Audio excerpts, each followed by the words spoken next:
Hi guys, so today we'll be solving this problem called find unique binary strings.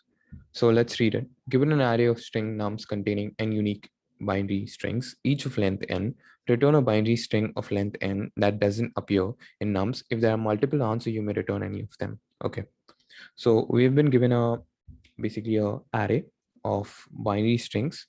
So binary strings consist of zeros and ones, and we need to find the missing binary string of length n from the array.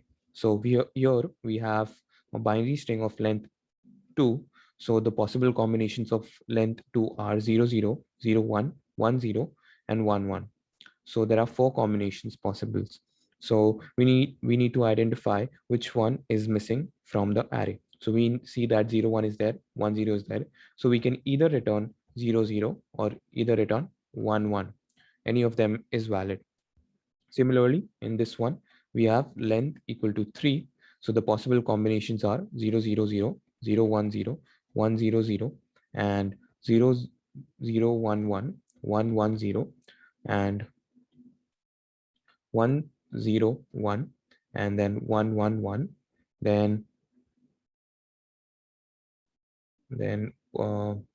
is there anything missing? 1 0 1 1. Okay, 0 1 1 is there. 1 0. All right, so we have 0 0 1 is not there. Okay, so all right, so there are 8 combinations of length 3 possible. So we see that the ones which are there are 1 1 1, 0 1 1 and 0 0 1. So these 3 are there. Then we can either return any of these. All right, so we return 0 1 0 1.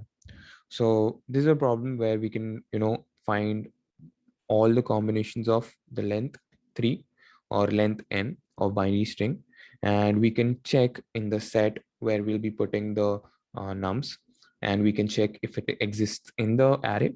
If it doesn't, then we basically return that string. If it exists, we do nothing, but if it doesn't, then we return that string.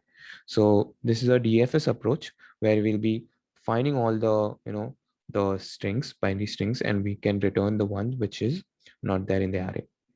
And the second approach that we can do is that diagonalization approach, where we'll basically put all these elements in a diagonal in a matrix. So 0 1 1 and 0 0 1. So if we just take the elements which are on the diagonal, we get the element which is missing in the array. So this very famous problem, which basically talks about how if we take set of people, infinite set of people, and they have their names only starting from A and B, and it can go, the name also can go to infinite, and we have infinite hotel room. So we need to assign these infinite people to the infinite hotel room. So we need to identify which one of which person of them would not get a hotel room. So if we just align the names of the people in a matrix and just take the the word which is at the diagonal, and if we combine them, then we will get the person's name which will not get a hotel room. So it's a very famous problem. I'll link down the video of the problem, so we can apply that to find the missing element in the array. So let's code it to understand it better, both of the solutions. So first of all, what we'll be doing is we'll be maintaining a set st, and we'll also maintain an answer variable. All right, so for auto element in nums, we just insert all the elements in the set. So element, then we basically find the length of the first, which is the n. So length of the first string will be the n, and we'll be applying DFS and passing us empty string and n, and after that we'll be returning the answer. So applying the DFS. So void DFS, we have string s and int n. We apply DFS, and first time we append 0, and the second time we append 1. All right, and if we reach a base case where s dot size is equal to n, at this point,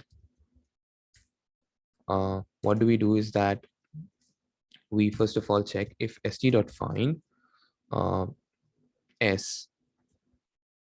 If we don't find it, then st.end and answer is equal to empty at this point, then we assign the answer to the s. We assign s to the answer, otherwise we return, because we know that we've got the element already in the array and it's not missing. So here also we returned, right? So let's run the code to see if everything is working fine. Yeah, and that is accepted. I don't know if you can see it here, but that is accepted. So let's apply the other approach, which is diagonalization.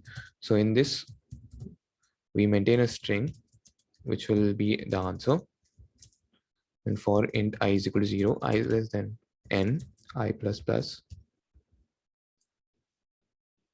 And answer plus equal to nums of I is equal to 0, then we add 1, otherwise we add 0. So then opposite of it. So I of I is basically the diagonal element as we talked about, and then we'll be returning the answer here.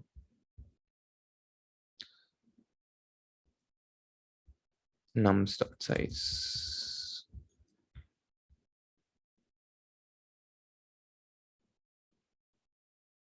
Yeah, and that is accepted. So I hope you guys understood the problem. Do solve it, and do like the video and subscribe to the channel. Thank you.